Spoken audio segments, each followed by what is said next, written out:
Welcome back to మహా debate. Kapoor గారు, శ్రీధర్ విషయం ఒక విధంగా నలుగుతూ ఉంటే, మరోవైపు కల్తీ నెయ్యికి సంబంధించి ఛార్జ్ షీట్ వేసిన దగ్గర నుంచి వైసీపీ వాళ్ళు అసలు దీంట్లో కల్తీ నెయ్యిలో జంతువుల కొవ్వు కలవలేదు, వీళ్ళు విష ప్రచారం చేశారు, రాజకీయ లబ్ధి కోసమే చేశారు అనే విధంగా నిన్న జగన్మోహన్ రెడ్డి గారు కూడా మాట్లాడారు. ఇప్పుడున్న ప్రభుత్వాన్ని జంగిల్ రాజు ప్రభుత్వం అని చెప్పి రకరకాలుగా ఆయనైతే నిన్న తన మీటింగ్లో భీమవరం నియోజకవర్గం సభ్యులతో మాట్లాడినటువంటి భేటీలో ఈ విధంగా అయితే విమర్శించడం అయితే జగన్మోహన్ రెడ్డి గారు ఎమ్మెల్యేస్ని అడ్డం పెట్టుకుని మళ్ళీ తన రాజకీయ వ్యూహాన్ని ముందుకు తీసుకొస్తున్నారేమో అనిపిస్తుంది. గారు ఏ పార్టీ అయినా తప్పనిసరిగా వాళ్ళ ప్రయత్నాలు చేసుకుంటారమ్మా. ఎందుకంటే రాష్ట్రంలో మళ్ళీ రాబోయే ఎన్నికల నాటికి సిద్ధం చేసుకోవాలా, రాబోయే ముఖ్యమంత్రి కావాలా, నెక్స్ట్ ఎలక్షన్స్ లో నేను ముఖ్యమంత్రి కావాలనేది ఆయనకు బలంగా ఉంది. ఆ రకమైనటువంటి ఆ ప్రయత్నాలు ఆయన చేసుకోవచ్చు, తప్పేం లేదు. అయితే తను మాట్లాడేదానికి విశ్వసనీయత ఉందా లేదా అనేటువంటిది చెక్ చేసుకోవాలి. ఎప్పటికి కానీ ప్రజలు పిచ్చోళ్ళు కాదమ్మా, ప్రజలు ఏదంటే అది నమ్మరు. ఒకసారి నీకు ఒక అవకాశం అంటే ఇచ్చారు, నువ్వు ఏం చేసినావు? 5 సంవత్సరాలు రాష్ట్రం అరాచకం పాలన. ఎందుకు 11 స్థానాలకు దించుతున్నారు? మధ్యలో 5 తీసేసి 151లో 11 ఎందుకు మిగిలిన నీకు? అది కదా ఆత్మహత్య చేసుకోవాల్సింది. కాబట్టి నేను అయ్యా పొరపాటు చేశాను, నేను తప్పు చేసినాను, ప్రజల పట్ల నేను వ్యవహరించిన తీరులో నేను మార్పు చేసుకుంటాను అదేసి ముందు క్షమాపణ చెప్పుకొని ప్రజల్లోకి పోతే అంతో ఎంతో విశ్వసించే వాళ్ళు ఉండొచ్చు. అట్లా కాకుండా ఇప్పుడు చేసినటువంటి అన్ని విషయాలని జంగిల్ రాజ్ జంగిల్ రాజ్ అంటే మరి నాకైతే అర్థం కాలేదు. జంగిల్ రాజు అంత ఆటవిక పరిపాలన ఉందా రాష్ట్రంలో? తప్పులు జరుగుతున్నాయి, నేనేం కాదన్ను. తప్పులు జరుగుతుంటే ఆ తప్పుల్ని ఎత్తి చూపాలి తప్ప ఆ తప్పుల్ని సర్దిద్దుకోమని ప్రభుత్వానికి ఇటు చెప్పాలా? లేదు ప్రజలకు అన్యాయం జరుగుతుంటే ఆ ప్రజల తరఫు నిలబడొచ్చు, అంతే తప్ప ఇదంతా ఇక ఈ చంద్రబాబు వల్లనే అయిపోయింది, ఇదిగో శాపనార్థాలు పెట్టడం, ఒక రకమైన ఉక్రోషం. అధికారం నాకు దక్కలేదు కదా. ఏమైనా అదే చంద్రబాబు గారి దగ్గర నుంచి కింది స్థాయి వరకు ఫుల్ అవినీతిలో కూరుకుపోయారంట, అది చెప్తూ ఉంది. దానికి ఇది చెప్తారమ్మా. ఇక ఇప్పుడు ప్రజలు నమ్ముతారా లేదా అనేటువంటి ప్రజల్లో నువ్వు ముందు నీ విశ్వసనీయత రుజువు చేసుకోవాలా. ఆ తర్వాత ప్రజలు మాట్లాడేటువంటిది అర్థం చేసుకునేటువంటి పద్ధతితో మాట్లాడాలా. ప్రజలు ఏవైతే బాగా ఫీల్ అవుతున్నారో ఆ విషయాల మీద స్పందిస్తే ఆదరణ దొరుకుతుంది. అట్లా కాకుండా నీ రాజకీయ ఉక్రోషం, రాజకీయ కక్షతోనూ మాట్లాడే ప్రతి మాట జనమే ఓన్ చేసుకోరు, పట్టించుకోరు. ఇది మొట్టమొదటి విషయం అమ్మ. ఇప్పుడు ఈ కల్తీని ఈ వ్యవహారంలో charge sheet, final charge sheet నెల్లూరులో ఫైల్ చేసినారు. రజనీ గారు అడ్వకేటు, ఆమె నిజాయితీ పరురాలు. నాకు అనుమానాలు కొన్ని వచ్చినాయి. ఇప్పుడు Bholebaba dairy, AR dairy, Vaishnavi డైరీని అడ్డం పెట్టుకొని ఈ మొత్తం ఈ కథ నడిపించింది. భోలేబాబా డైరీకి అనుకూలంగా టీటీడీకి నెయ్యి సప్లై చేసే కాంట్రాక్ట్ లో కానీ నిబంధనలో కానీ మార్పు టీటీడీ బోర్డు చేసింది. టీటీడీ బోర్డు ఆ మార్పు చేయాలి అంటే టీటీడీ తీర్మానం చేయాలి కదా. అవును, టీటీడీ తీర్మానం చేయాలంటే board of directors, chairman, EO వీళ్ళందరూ అంగీకరిస్తేనే కదా అయ్యేది. మరి చైర్మన్ ఎందుకు అంగీకరించాడు? ఈఓ ఎందుకు నిబంధనలు సవరించడానికి సంతకం పెట్టినాడు? ఇటువంటివి ఏవి బయటికి రావడం లేదు. ఇప్పుడు ఏం తెలుస్తుంది? 36 మంది మీద కేసు పెట్టినారు ఫైనల్ ఛార్జ్ షీట్ లో. ఆ చిన్నప్పన్న అనేవాడు ఎవడో పిఏ అంట, ఆ పిఏ అనే వాడి వల్లనే మొత్తం జరిపోయింది అనేసి ఈ రోజు చెప్తున్నారు. ఇప్పుడు హైకోర్టులో బెయిల్ పిటిషన్ అప్పుడు ఆర్గ్యుమెంట్ అదే గవర్నమెంట్ వైపు నుంచి. కానీ ఇది ఫైనల్ ఛార్జ్ షీట్ కాకపోతే ఇంకా విచారణ కొనసాగుతుంది అని చెప్పారు అంటున్నారు. మరో సిట్ వేయడానికి కూడా కాదమ్మా, ఇది అమాయకులకు చెవులో పువ్వు పెట్టిన వాళ్ళకి చెప్పమనండి తెలుగుదేశం వాళ్ళు. ఇప్పుడు ఒకసారి ఫైనల్ ఛార్జ్ షీట్ వేసిన తర్వాత కోర్టు దాన్నే పరిగణలోకి తీసుకుంటుందా? ఇంకా విచారణ జరిగి జరుగుతూ ఉంటుందా? ఇవన్నీ ఎవరి చెవులో పువ్వు పెడతారు? నువ్వు అప్పుడు ఫైనల్ ఛార్జ్ షీట్ కాదు, అడిషనల్ ఛార్జ్ షీట్ మేము వేస్తామని చెప్పాలా, పెండింగ్ పెట్టిండాలా. ఇది ఫైనల్ ఛార్జ్ షీట్ తేల్చేసినారు. తేల్చేసిన దాంట్లో నాకు అనుమానం, ఇప్పుడు జంతు కొవ్వు ఉంది అనేటువంటి ఎందుకు చెప్పినారు అంటే ఆ రోజు ఎన్డీడీబీ వాళ్ళు చెప్పారు. ఎన్డీడీబీ వాళ్ళు మరి ఏ ఆధారం చెప్పారో మనకు తెలియదు. చంద్రబాబు గారు ముందు ఆ, పంది అనేటువంటి మాట కూడా, పంది కొవ్వు అనేటువంటి మాట కూడా ఆ రోజు వాడినారు. ఆ రోజు చర్చల్లో మేము కూడా పాల్గొన్నాం. అది ఒక సెన్సేషన్ అయింది. ఎస్. ఎందుకంటే ఆ హిందూ ధర్మంలో లేదా హిందూ విశ్వాసాల్లో ఆ జంతు కొవ్వుతో చేసినటువంటి పదార్థాలు తీసుకోవడం అనేటువంటిది అదే అంగీకరించారు, మెజారిటీ ప్రజలు అంగీకరించారు. అవును. అటువంటి ఎందుకు ఇంత ఘోరం జరిగింది అనేటువంటిదే ఇప్పుడు తేలింది ఏమిటి, ఇది పామాయిల్, దానికి ఎసెన్స్ కలిపారు, ఇది నెయ్యే కాదు, ఇది రసాయనిక నెయ్యి. ఇది తప్పు కాదా? రసాయనిక నెయ్యి చేస్తే కరెక్ట్ అవుతుందా? ఆహార కల్తీ చట్టం ఏం చెప్తుంది? నెయ్యి అంటే నెయ్యే. నెయ్యి కాకుండా పామాయిల్ నెయ్యి ఎట్లా అంటారు? అవును. జగన్మోహన్ రెడ్డి ఆన్సర్ చేయాలి కదా దానికి, వైవి సుబ్బారెడ్డి ఆన్సర్ చేయాలి కదా. అంటే కల్తీ నెయ్యిని, రసాయనిక నెయ్యిని, కల్తీ నెయ్యి కూడా కాదు, నెయ్యే లేదు దాంట్లో. ఎస్. నేతి బీరకాయ నుంచి మీరు నెయ్యి తీస్తారేమో, భువన గారు మీరు చెప్పండి. నేతి బీరకాయ ఎందుకు పేరు వచ్చిందో నాకు తెలియదు, కానీ నెయ్యి దాంట్లో నుంచి రాదు. రాదు. అట్లా అవును. కల్తీ నెయ్యి అని చెప్పేటువంటి రసాయనిక నెయ్యిలో నెయ్యి రాదు, నెయ్యి లేదు దాంట్లో, ఎసెన్స్ ఉంది. ఆ ఎసెన్స్ అమ్మినారు, ఢిల్లీలో చెప్పాడు నేను ఎసెన్స్ అమ్మాను ఫలానా డైరీకి అని. వాడిని అరెస్ట్ చేసినారు, కేసు పెట్టినారు. ఇప్పుడు నా మొత్తం పాయింట్ ఏమిటంటే కూటమి ప్రభుత్వం సమాధానం చెప్పాలా. ఇప్పుడు కరుణాకర్ రెడ్డి హయాంలోనా, వైవి సుబ్బారెడ్డి హయాంలోనా, ఎప్పుడు జరిగింది ఏమిటి అనేటువంటిది రికార్డ్స్ ఉంటాయి. ఎస్. ఈఓ పాత్ర ఏమిటి, చైర్మన్ల పాత్ర ఏమిటి, వీళ్ళకి తెలియకుండా జరిగిందా? వీళ్ళకి తెలియకుండా ఇంత పెద్ద కుంభకోణం జరగడానికి సాధ్యం అవుతుందా? వాళ్ళ పేర్లు లేవు ఫైనల్ ఛార్జ్ షీట్లో. కాబట్టి ఎందుకు ఈ రకంగా దాగుడు మూతలు జరుగుతున్నాయి? సిబిఐ జగన్నాటక పాత్ర నిర్వహించి వెనక ఏమైనా అదృశ్యక్తులు సిబిఐ ఏం చేయాలనో అంతవరకే చెప్పేసి సిబిఐ చేయకూడని పనులు చెప్పి ఇదిగో వీళ్ళ పేర్లు ఉండకూడదు అనే ఆదేశాలకు అనుగుణంగా ఈ నాటకం నడుస్తుందా? ఇది ప్రజలకు సమాధానం కావాలమ్మా, ప్రజలకు సమాధానం కావాలా. ఎందుకంటే చైర్మన్ అని తెలియకుండా ఒక పిఏ, ఇప్పుడు ఒక మినిస్టర్ దగ్గర ఉండే పిఏ ఇవన్నీ చేయగలుగుతాడా? లేదా ఒక హోదా ఉండేటువంటి వాళ్ళ దగ్గర అటెండర్ ఎవడైనా ఈ పని చేయగలుగుతాడా? లేదు. చేస్తే రూల్ మార్చడం, లోపల ఏదో డబ్బులు తీసుకున్నాడు తెలియకుండా అంటే అతనికి ఏం తెలిసే తీసుకోవడం లేదు కదా, ఎక్కడో తీసుకుండొచ్చు, కానీ రూల్ మార్చడం కదా, రికార్డు కావాలి కదా, మినిట్స్లో రావాలి కదా, ఆ కాంటాక్ట్ నిబంధనలు మార్చాలి కదా. ఇవన్నీ ఎవరికి తెలియకుండా ఎట్టు జరుగుతాయి, ఈవోకి తెలియకుండా ఎట్టు జరుగుతాయి? కాబట్టి పెద్దవాళ్ళని తప్పించి ఈ కేసును హషప్ చేసేటువంటి ఓ ప్రయత్నం జరుగుతుంది. ఇది మంచిది కాదు, ప్రభుత్వం యొక్క ఇమేజ్ కు మంచిది కాదని మాత్రం నేను చెప్పదలుచుకున్నా. ఎవడు చేసినా ఒక విశ్వాసానికి సంబంధించిన ఇష్యూ అమ్మా, భక్తుల విశ్వాసానికి సంబంధించిన ఇష్యూలో నువ్వు ఎంత డబ్బు ఖర్చు పెడతావు వేరే సంగతి. నువ్వు ఒకవేళ లడ్డు తయారు చేయడంలో నష్టం రావచ్చు కూడా. నందిని డైరీ నుంచి నువ్వు అది నందిని డైరీ ఒక cooperative dairy led by Karnataka government. ఆవు నెయ్యి తయారు చేసేటువంటి వాళ్ళు ఆవు నెయ్యి సప్లై వాళ్ళు చెప్పారు, తిరుపతికి వాళ్ళు సప్లై చేసేవాళ్ళు. వాళ్ళు చెప్పారు మేము తిరుపతి నుంచి ఆదాయాన్ని ఆశించలేదు, లాభాన్ని ఆశించలేదు, భక్తి భావంతో మేము సప్లై చేసేవాళ్ళము. పూర్తి రేట్ డౌన్ చేసిన తర్వాత ఇవ్వాలంటే మేము తిరుపతి కోసం మిగతా మొత్తం కన్స్యూమర్స్ అందరిని సఫర్ చేయలేం కాబట్టి, లేదా మా యొక్క పాల సరఫరాలను మేము సఫర్ చేయలేం కాబట్టి మేము ఇవ్వలేకపోయినాం అని చెప్పారు. నా పాయింట్ ఏమిటంటే భక్తుల విశ్వాసంతో ఆటలాడుకునే అధికారం ఎవడిచ్చాడు? ఈ రకంగా పామాయిల్తో లడ్లు తయారు చేసి స్వచ్ఛమైన నెయ్యి లడ్లుగా ప్రచారం చేయడం వెనకాల ఏ కుట్ర ఉంది? మీ లాభార్జన కోసం, మీ ధనార్జన కోసం మీరు ఇంత దుర్మార్గాన్ని చేసి ఇది మళ్ళా సమర్థించుకోవడం ఏమిటి? జంతు నెయ్యి లేనంత మాత్రాన సమర్థించుకోవడానికి చర్యనా ఇది? ఎందుకు మీ చైర్మన్ ఇట్లా చేశాడు? ఎందుకు మీ చైర్మన్లు కానీ మీ బోర్డులు కానీ మీరేసిన బోర్డే కదా, దానికి సమాధానం చెప్పుకోవాలి కదా వారు. అట్లా చెప్పుకోకుండా వ్యవహరించడం మంచిది కాదు. ఇప్పుడు ప్రభుత్వమైనా దానికి కల్తీ వెనక ఉండేటువంటి రహస్యం ఏమిటి, ఎవరెవరు ఆమోదం జరిగింది, ఈవోకి తెలియకుండా ఎట్లా జరుగుతుంది, ఈ ప్రశ్నకు సమాధానం చెప్పాలా. భవిష్యత్తులో ప్యూర్ అయ్యి ఉండేటట్లుగా ఈ ప్రభుత్వం చర్యలు తీసుకోవాలి. రైట్, ఒక చిన్న బ్రేక్ తీసుకుందాం. బ్రేక్ తర్వాత డిబేట్ కంటిన్యూ చేద్దాం. ఇప్పుడు ఒక షార్ట్ బ్రేక్.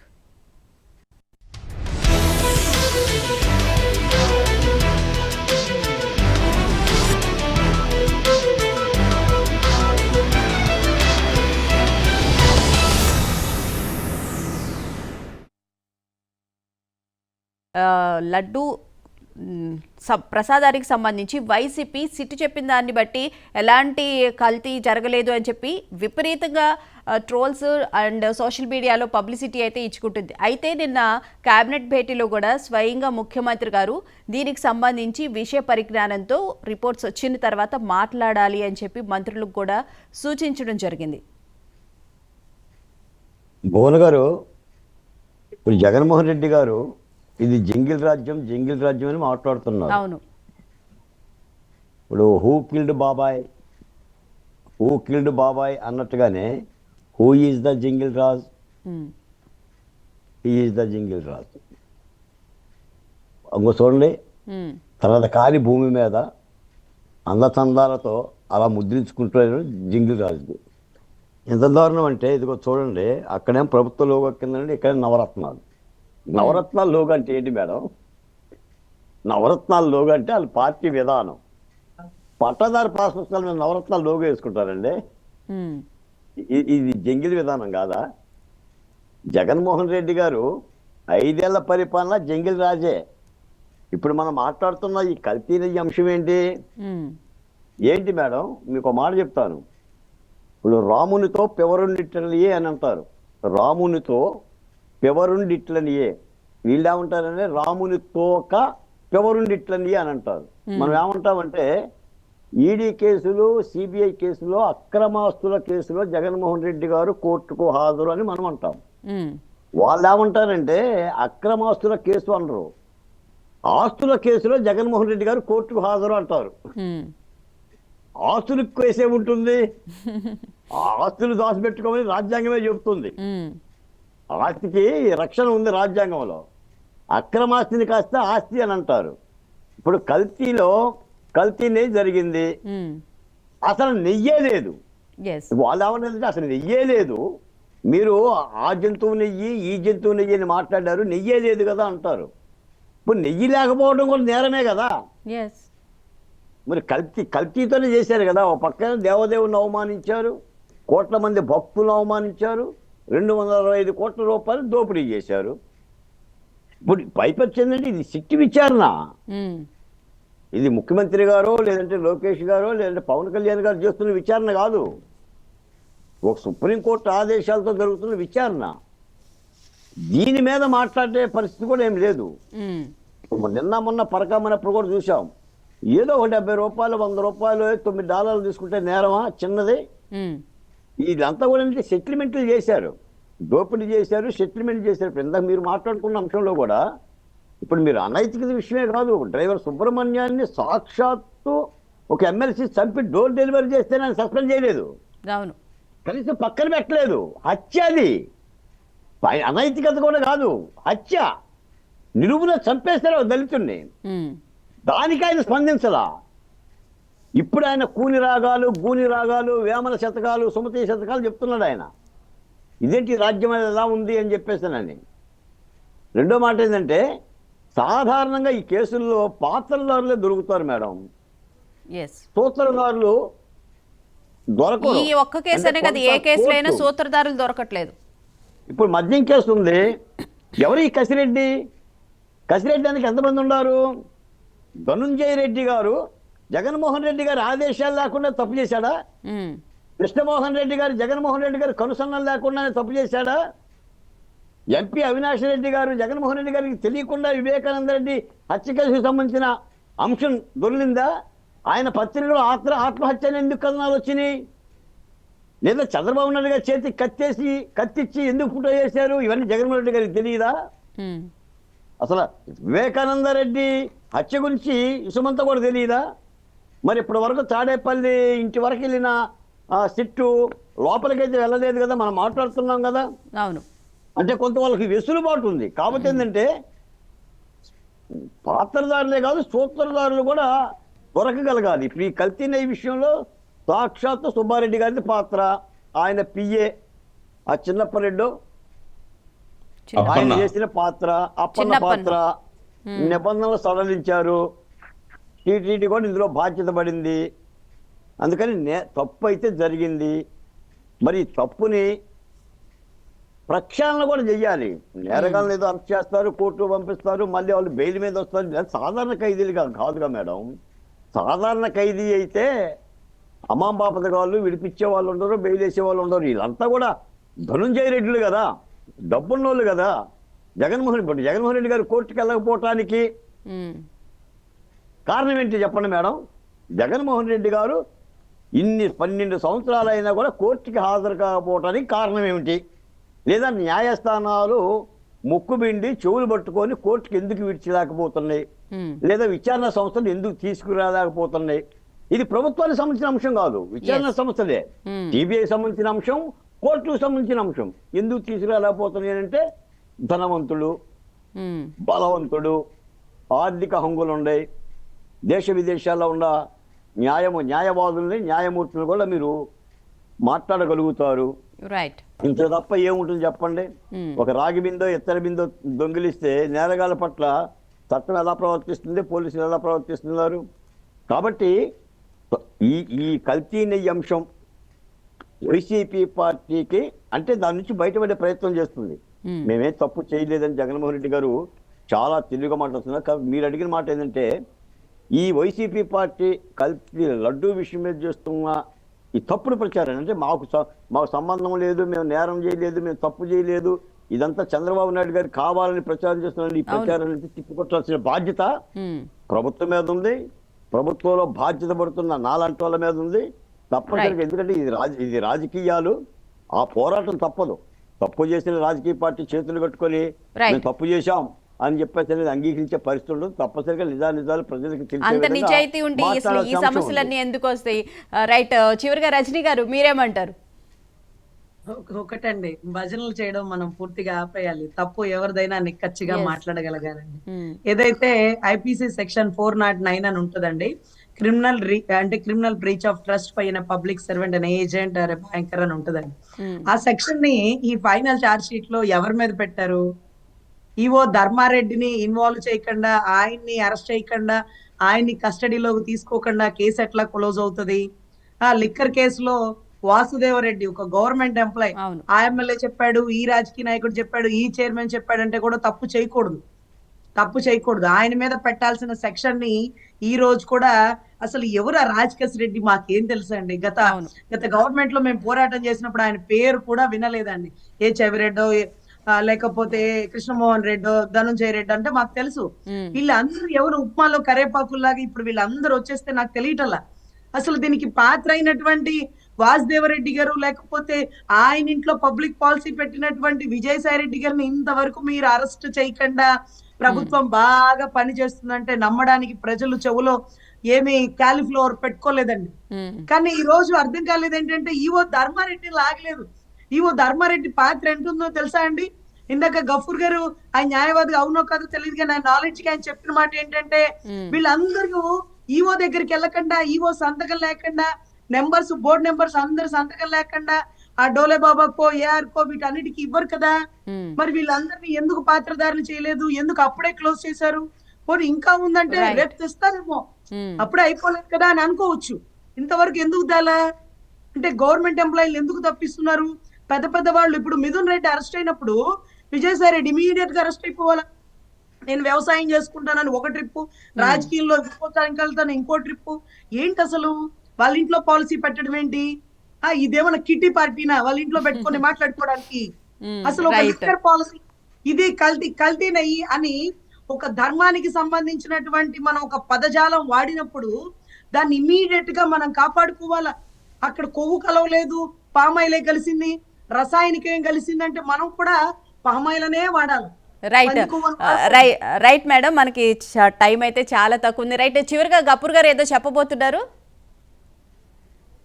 నేను ఇద్దరు రజనీ గారికి తర్వాత బాలకోటయ్య గారికి మనవి చేసేది ఏమంటే, మీరు కూటమిలో ఒకసారి మాట్లాడుకోండి.